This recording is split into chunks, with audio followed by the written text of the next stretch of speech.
उनका भी स्वागत और अभिनंदन कर रही हूँ।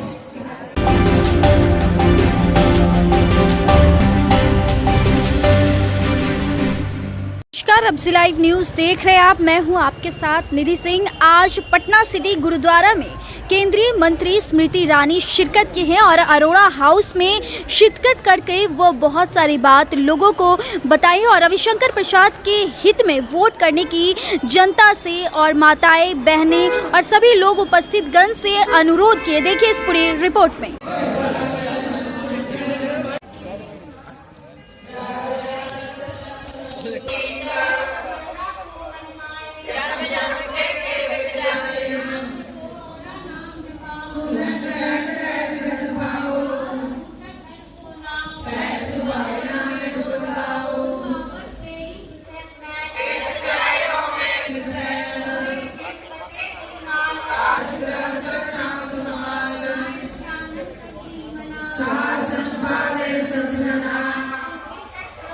आ गई है, मैं उनका भी स्वागत और अभिनंदन कर रही हूँ। हमारी बहन कांति के श्री शशि जी एक मिनट कार्यक्रम को अस्त ना करें प्लीज।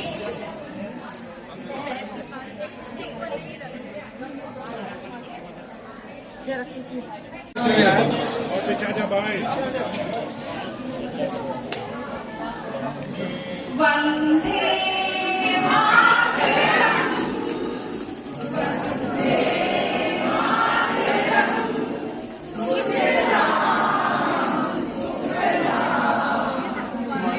मलयज शीतला सस्य श्यामला मातरम वंदे मातरम शुभ्र ज्योत्स्ना पुलकित यामिनी फुल्लकुसुमित द्रुमदल शोभिनी सुहासिनी सुमधुर भाषिणी सुखदां वरदां मातरं वन्दे मातरं वन्दे मातरं। भारत माता की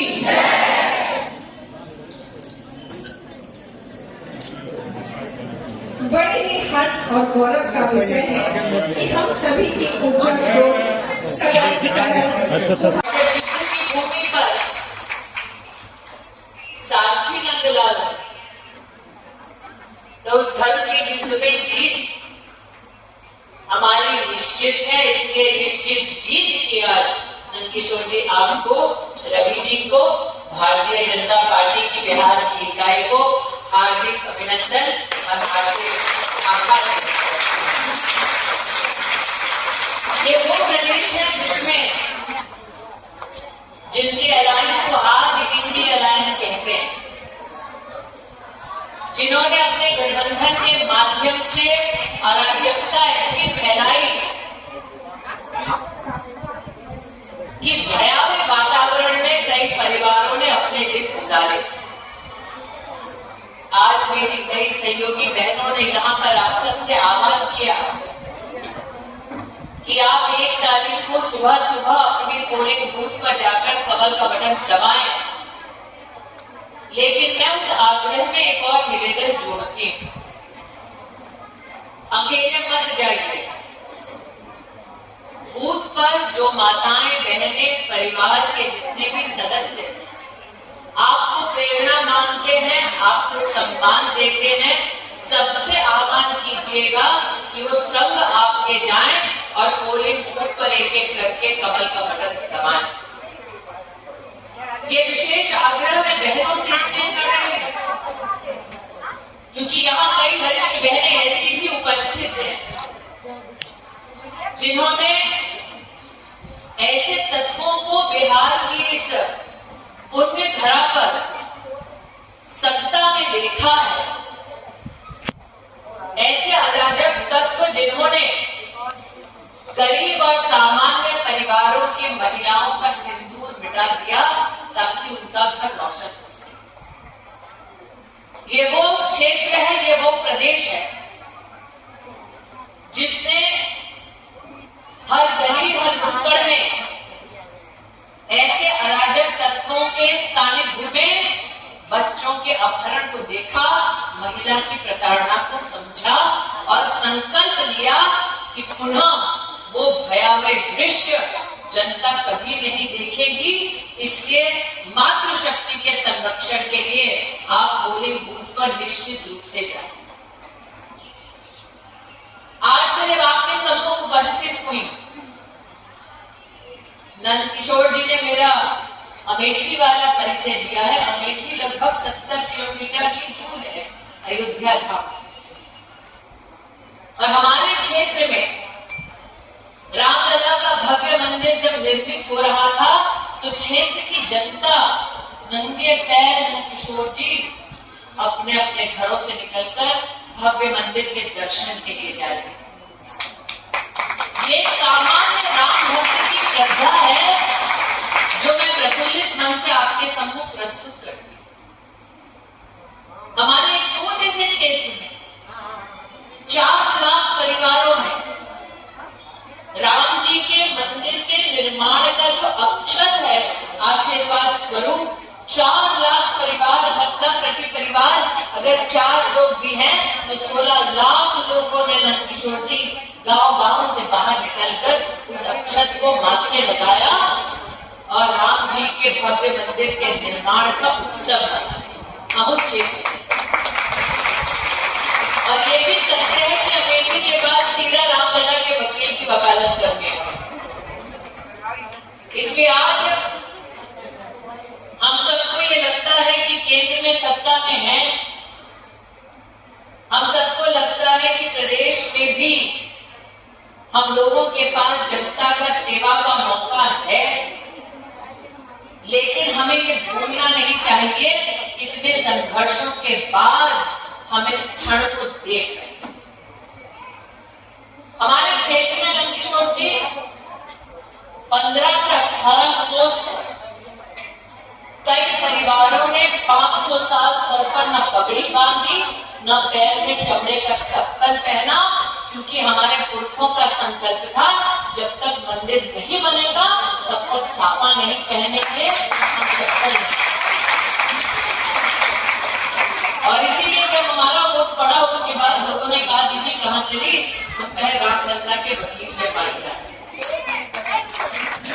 इसलिए बहनों से विशेष निवेदन कि चुनाव को हल्के में ना लीजिए। आज बिहार के इंडिया अलायंस के नेता इतना भी दुस्साहस करते हैं कि नवरात्रि में सनातनियों का मजाक उड़ाते हैं। आज इंडिया अलायंस के नेता सनातन धर्म को अपमानित करते हैं और इंडिया अलायंस के बिहार के नेता खिलखिलाकर हंसते हैं।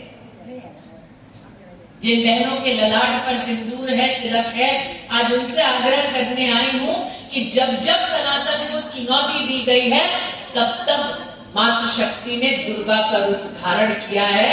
1 तारीख वो तारीख है।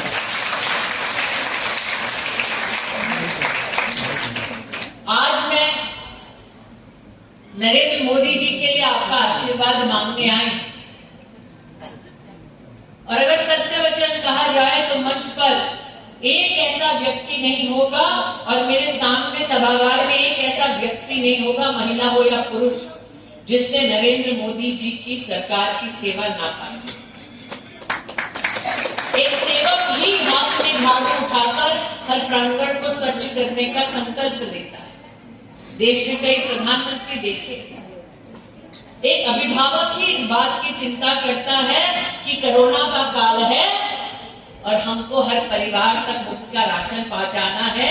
80 करोड़ लोगों को सतत 3 वर्ष उनके दरवाजे पर राशन पहुंचाना, ये साधारण नहीं, असाधारण शक्ति है जो प्रभु की असीम कृपा है और जनता का अथक प्रयास और विकसित।